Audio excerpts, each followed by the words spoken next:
Si vous aimez les chansons des années 90 et 2000, alors le nom de Sisqó vous dira certainement quelque chose, car il avait à son actif l'un des titres les plus populaires de cette époque. Bien qu'il soit l'un des rares à avoir eu une carrière solo plutôt réussie, que s'est-il passé exactement pour qu'il disparaisse de l'industrie? Salut à tous et bienvenue sur la chaîne qui nous dévoile la face cachée des célébrités. Aujourd'hui, nous sommes ici pour discuter de ce qui est arrivé au Sisqó qui a écrit des paroles comme « She dumps like a truck » et qui les a ensuite transformées en d'énormes hits. Mais avant de commencer, n'oubliez pas de liker la vidéo pour nous encourager, et si vous êtes nouveau sur la chaîne, alors abonnez-vous et activez la cloche de notification pour ne manquer aucune de nos prochaines vidéos. L'ère Dru Hill. Le nom de naissance de Sisqó est Mark Altavan Andrew. Né le 9 novembre 1978, il a formé un groupe de R&B avec ses trois amis jazz, Woody et Nokio. Ils ont commencé à reprendre des chansons en y ajoutant leurs propres petites touches.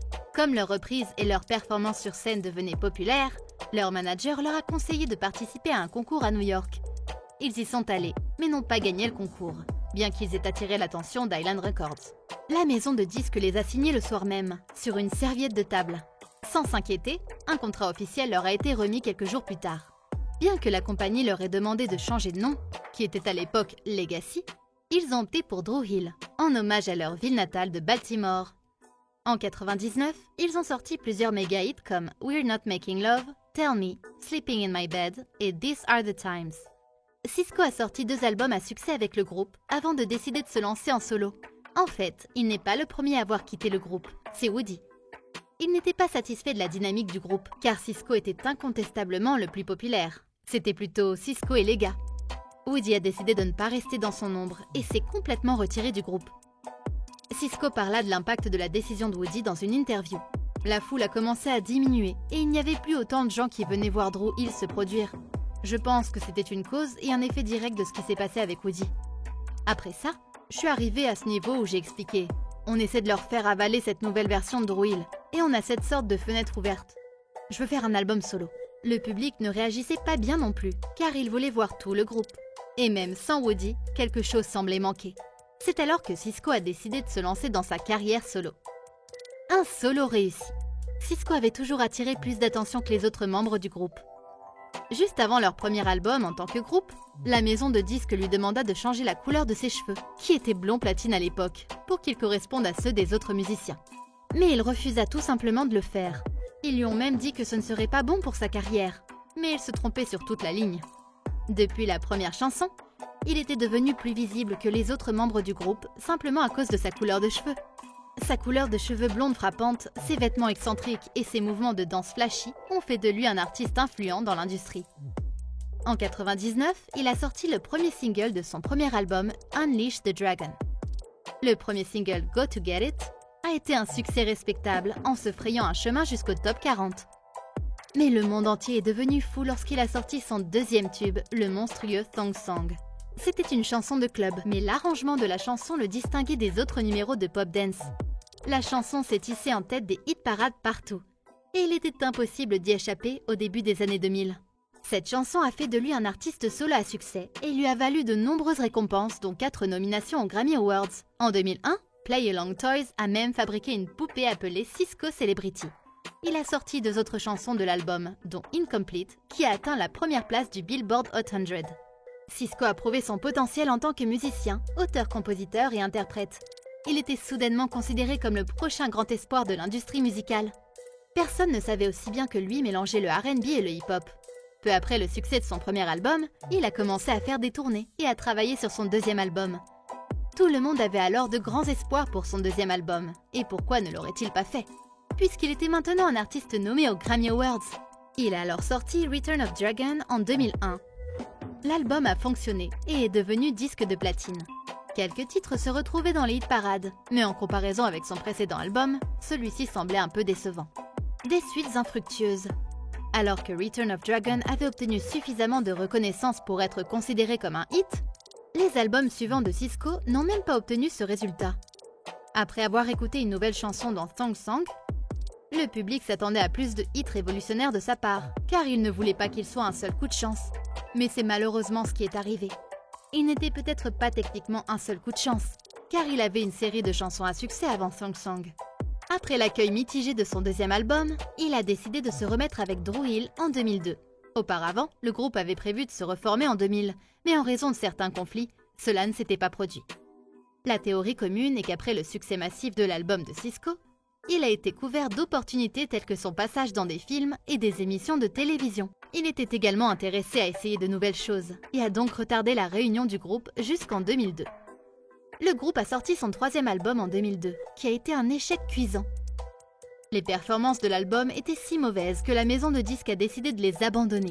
Depuis lors, ils n'ont pas été en mesure de revendiquer le genre de gloire qu'ils ont eu dans les années 90. Sisqó a sorti son 3e album solo en 2015, Last Dragon, mais il n'a pas non plus fait grand-chose pour sa carrière. En 2017, il a sorti une version remaniée de Song Song, pour une nouvelle génération d'adolescents en club, mais elle n'a pas réussi à refléter le succès de l'original. La vie de Sisqó après son plus grand succès. Après l'abandon de Dru Hill par sa maison de disques, Sisqó a décidé de faire une pause. Il continue à capitaliser sur sa Celebrating Song Song en partant en tournée, mais s'abstenait de créer quoi que ce soit de nouveau. Ce qui était censé être une courte pause a duré 12 ans, jusqu'à la sortie de Last Dragon, qui n'a pas donné grand-chose non plus. Il a toujours aimé travailler sur plusieurs plateformes médiatiques. Il est principalement un chanteur et un interprète, mais il n'a jamais dit non à une opportunité qui lui permettrait de montrer son autre facette. Films et séries. Après avoir été apprécié pour ses performances, Sisqó a été piqué par le virus de la comédie. En 2001, il apparaît dans le rôle d'un drogué dans un épisode de Sabrina, The Teenage Witch. Cela a renforcé sa confiance en lui, et il a ensuite joué dans la comédie Get Over It. En 2002, il décroche un rôle dans Snow Dogs, qui lui donne l'occasion de jouer avec Cuba Gooding Jr. L'année suivante, il a un petit rôle dans Pieces of April, un film indépendant qui est devenu un succès inattendu. En 2006, il est apparu dans le film Flopster School, mettant ainsi un terme à sa carrière d'acteur. Télé-réalité. Les célébrités tombées en disgrâce se retrouvent souvent après un certain temps dans une émission de télé-réalité, pour tenter de retrouver la gloire perdue. Sisqó n'était pas différent. Après avoir donné l'une des plus grandes chansons de la décennie, il ne parvenait pas à maintenir l'intérêt de sa fanbase. Puis, en 2010, il participe à l'émission Celebrity Big Brother et est éliminé en tant que 5e concurrent final. Après quelques temps, il apparaît également dans un épisode de Celebrity Wife Swap. Alors qu'il était autrefois apprécié pour ses performances électrisantes et son génie créatif, aucune de ses émissions de télé-réalité frivoles ne lui apportait quoi que ce soit. Problème juridique. Sisqó avait déjà été arrêté pour avoir tiré sur la voiture d'un inconnu. En 2003, un homme a déclaré à la police qu'il rendait visite à un voisin lorsque quelqu'un a ouvert le feu sur sa voiture. La police a découvert plus tard qu'il s'agissait de Sisqó, et que ce n'était pas la première fois qu'il tirait des balles. Un voisin a déclaré à la police qu'il avait déjà tiré plusieurs fois en l'air auparavant, mais que personne n'avait jamais été blessé. Son ami Thomas a essayé de plaider sa cause devant la police, en disant que des personnes le menaçaient et qu'il n'avait fait que se défendre. La police a fini par les arrêter tous les deux, car ils ne coopéraient pas. Puis, ils ont été libérés sous caution. Le mariage de Sisqó. En 2018, Sisqó a épousé sa petite amie avec laquelle il était depuis 15 ans et mère de ses enfants, Elizabeth Pham. Il l'avait rencontrée pour la première fois en 2003, et ils ont eu leur fils Ryu en 2012 et leur fille Coco en 2014. Même lors de son mariage, il a chanté la sérénade à sa femme avec la super production Song Song. Un choix discutable pour certains, mais un geste d'amour pour lui. Il a raconté à US Weekly comment il avait fait sa demande et pourquoi le moment lui semblait opportun. J'ai fait ma demande de façon assez cool, parce que j'avais l'impression que notre fils Ryu était celui qui nous avait en quelque sorte sauvés. Je les ai envoyés avec une boîte de bagues, et elle a regardé dans la boîte et n'a rien vu. Elle est alors partie à ma recherche pour comprendre ce qui se passait. Elle est arrivée au coin de la rue, et j'étais à genoux. Je lui ai demandé et elle a dit oui. Depuis, il vit à Minneapolis, laissant derrière lui les lumières aveuglantes de Los Angeles. Il aime le rythme de vie de la banlieue, et souhaite continuer à vivre de cette façon. Il mène peut-être aujourd'hui un style de vie très différent de celui qu'il menait au début des années 2000, passant de l'alcool, des strings et des fêtes, à un père de famille de banlieue. Il a certainement parcouru un long chemin. Une chose qui n'a pas changé chez lui, c'est sa chevelure blonde caractéristique, qu'il s'assure de couvrir d'un chapeau lorsqu'il sort, car il y a toujours des fans qui veulent voir le Sisqó aux cheveux de platine régner à nouveau sur les hit-parades. Quelle est votre opinion au sujet de l'histoire de ce musicien légendaire? Dites-le nous dans les commentaires. Merci d'avoir regardé la vidéo. Surtout n'oubliez pas de la liker et la partager autour de vous. À la prochaine!